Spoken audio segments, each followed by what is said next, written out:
It was what it was. If you watch my previous two videos prior leading up to this draft, you'll hear me talking about I absolutely wanted Jaden Ivey. I am wearing Purdue colors. I'm here at Purdue University, and this young man is a star. You know, he's a star. He's promising. You know, he has a lot of the tools to be successful, on par with a lot of the young stars who are coming up in today's game. So that is an absolute given. And everybody in the world, if you know basketball, you know he would have set New York on fire. So that's the type of player that we want to add to our already promising young core. So when it didn't work out, go back to my videos as well.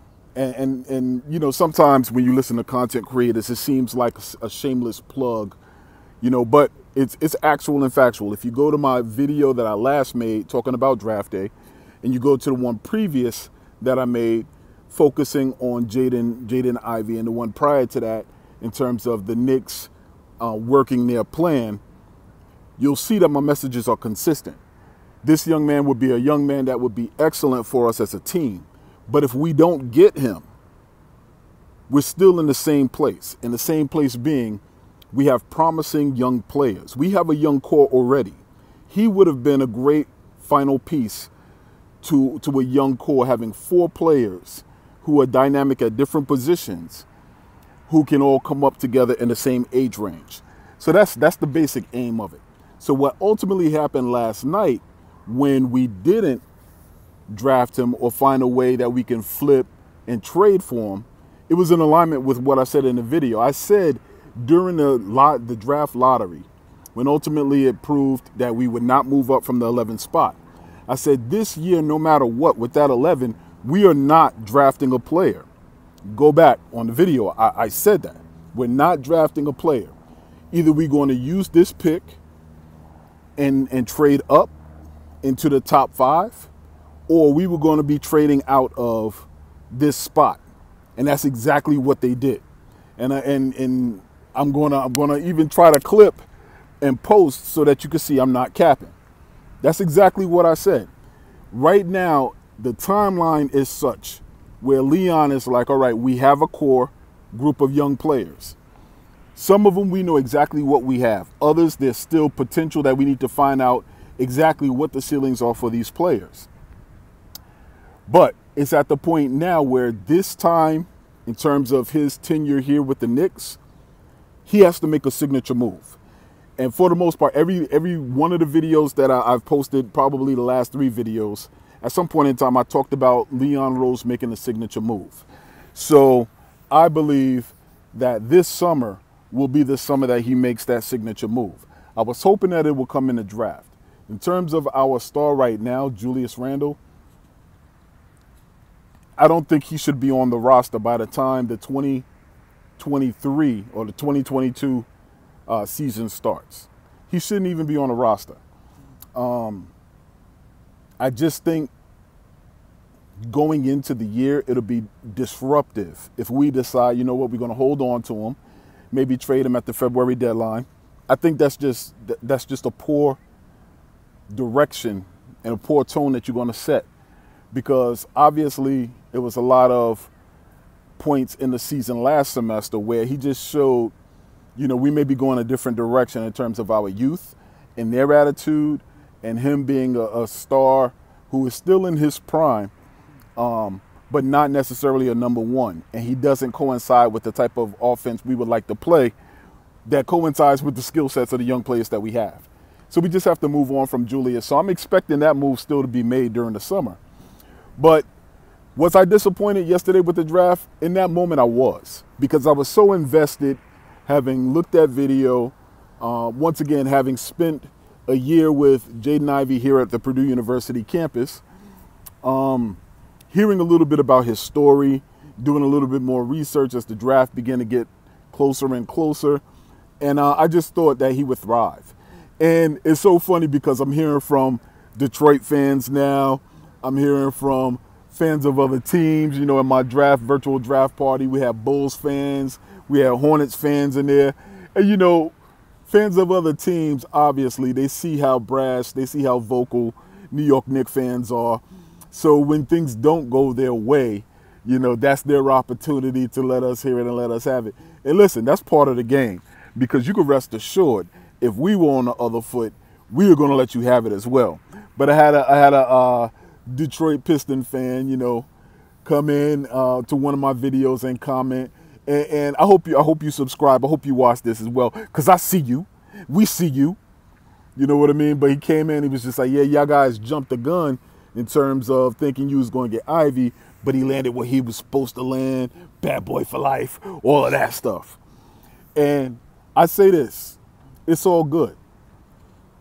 It's all good. First and foremost, you're going to have to see us in the regular season anyway. So we were fans of Ivy, and once again, I hope the best for that young man. I hope that he has a healthy and successful career. But don't get it twisted.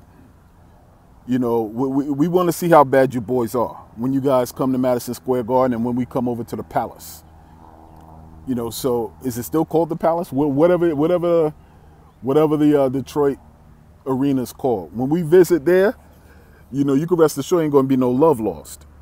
And if you try to show out, then the New York Knicks fans are gonna show Ivy how we treat those stars that come in and try to make a name for themselves at MSG. We're gonna remind y'all of that. But I hope nothing but success for that young man. But we moving on.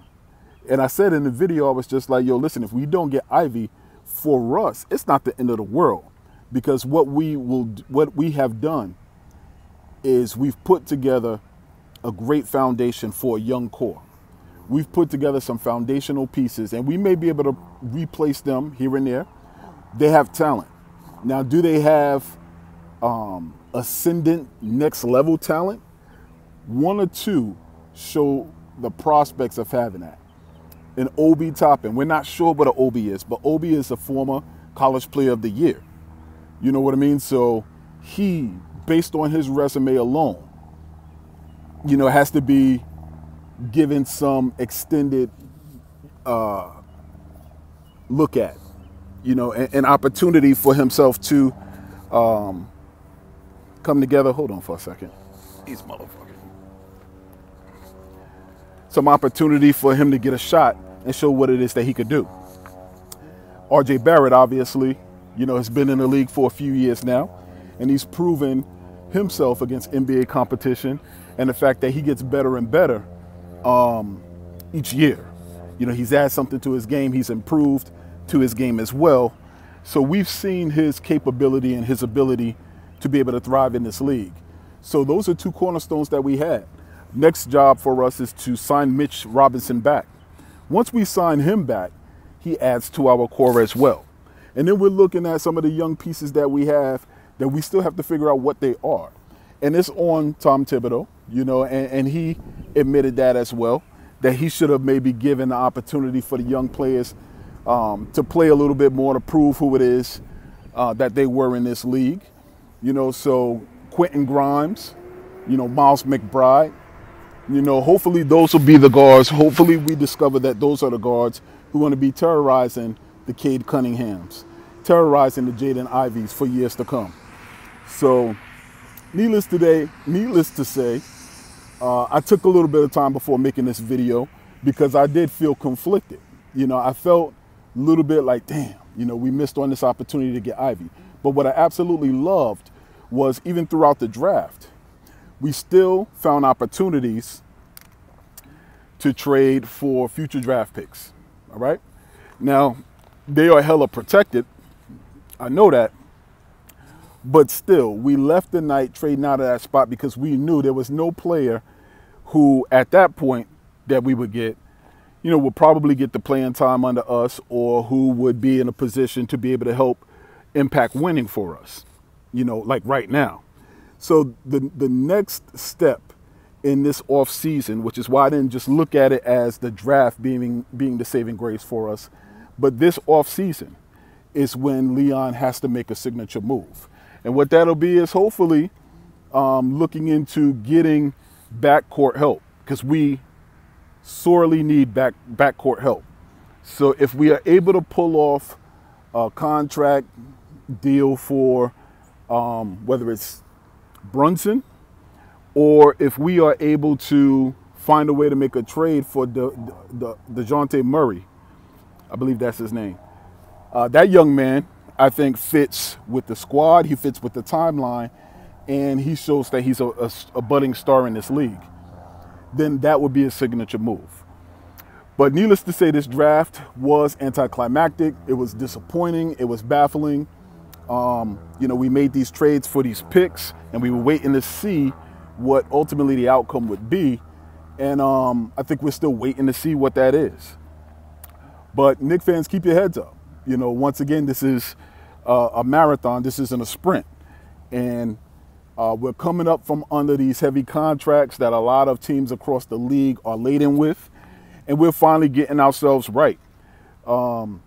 It's funny because the exact things that media, other fan bases, many of these experts, fake New York Knicks fans like Stephen A. Smith, what they would criticize us for in the past would be always acquiring over-the-hill superstars who have these heavy contracts that are difficult to get from up under, stars who come in and keep us in mediocrity, mired in mediocrity, and also fan bases and an owner who is impatient. And the moment we start making moves, I heard many a times experts say, yo, you know what? The New York Knicks need to move like a small market team. Look at these small market teams and how quickly they're able to build on the youth and turn things around. Well, first and foremost, it doesn't happen quickly. All right. It just seems to happen quickly because you don't pay attention to those teams until they are winning and they're on the radar. Nobody focuses on those teams.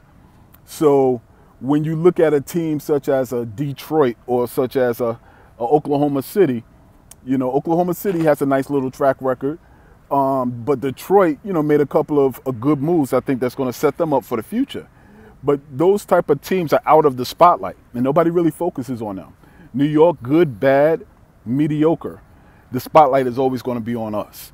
And especially because the fan base is always going to ride with their team and fill up the stadium, good, bad, or mediocre. All right? No other team can say that. No other team can say that. So keep your heads up, Knicks fans. It's not over. The summertime is here. Next stop is July 1st in free agency. Of course, as the same thing happened with this draft, there are going to be a lot of teams and a lot of players who are trying to mention and name drop the New York Knicks as either trade partners or teams that are interested in their services to use as leverage so that they can get better contracts. Don't fall for the okie doke. Just kind of stay focused, stay locked in and stay focused. Our squad is coming and everybody knows it. So every little opportunity they still have to put the boots to us while we're down or while they perceive we're down, they're going to do it. And that's to be expected when you're on the come up and you're going to be a problem for the league. So keep your heads, stay focused. And I'm going to get back on here a little bit later on as well. But it is what it is. We got to still trust our front office, no matter how anticlimactic it was and how upset we are as a result of them not making any moves. We should be ecstatic that they didn't make any terrible moves. And that's been the history of our squad. So keep your heads up, stay focused. Do what you need to do. Voice your displeasure. We're passionate about what it is. But I did say in the videos before, we didn't hear anything from the team. And it's not the team's MO to make any leaks. So a lot of what we were hearing was just as much rumors as the ones that we were contemplating and pontificating upon. So, just stay focused. We're still in the game. We're still on path in terms of our rebuild. Our young core is still there. And, we got to keep in mind that our young core are human as well. And these are young cats, man. So I can only imagine how they were feeling when the discussion was possible trades and who's going to start at point guard. We love Emmanuel Quickley, but I know he felt like Julius felt, and I know Julius felt vindicated when the Knicks fans started to fall in love with the idea of Jaden Ivey and Emmanuel Quickley was working his ass off. You know what I mean? So let's stick together, stay focused. The haters are going to hate. They're going to come out. I appreciate y'all for supporting the channel and checking out my channel. If you're on my channel, your comments are welcome, whether you're fans of another team or you're fans of the Knicks. We welcome that. We welcome that banner. New York, we love that competition. And I'll always appreciate the fact that you basketball fans first, and that you guys are coming in and giving your honest opinions and your honest takes. And we look forward to that back and forth, hopefully when all our teams are good and we battling for something worthwhile in the regular season. So keep in mind, same thing applies to life as applies to our team. If there's no struggle, there is no progress. I want to thank you guys for still rocking with me. My subs are growing. You know, I've added about 6 subs since yesterday. So thank you. Thank you. I'm trying to build this out. I want to keep it fun. I want to keep it intense. You know, Knicks fan forever. I'm passionate about my squad, and I want to see if I can continue to make quality content for you all. For those of you who are emailing and messaging me, asking me about how you could donate, I wasn't even thinking of it, you know, and I appreciate that. I don't know how just yet. I think you have to get it to a certain number of subscribers in order to be able to monetize your channel. Somebody else told me, do I have a Cash app? I do, but I'm not. I got to figure that out. So first and foremost, I just thank you guys. But I'm doing this really like for fun. You know, I'm doing this for a passion on my squad. I want to grow the channel and hopefully get to the point where we can do greater things to start to contribute to building our own media. One of the main reasons you see so many New York Knicks content creators is because the narrative was hijacked on our squad, and it was painting Knicks fans in a negative light. So many of us have taken the narrative back. We're the new media, as Draymond Green would like to call it. And we're just doing it because of the passion, our honest, you know, straight to the point, no middleman opinion from what for what the Knicks fans are feeling and thinking. So I'm gonna stop because we're at 17 minutes and I want to kind of keep this short. But once again, thank you for your support. Continue to share this video. Please do me a favor. Don't, you know, log out of this video without liking the video. It helps with the algorithm. Subscribe, hit the notification bell for new videos. And yo, let's get this popping, man.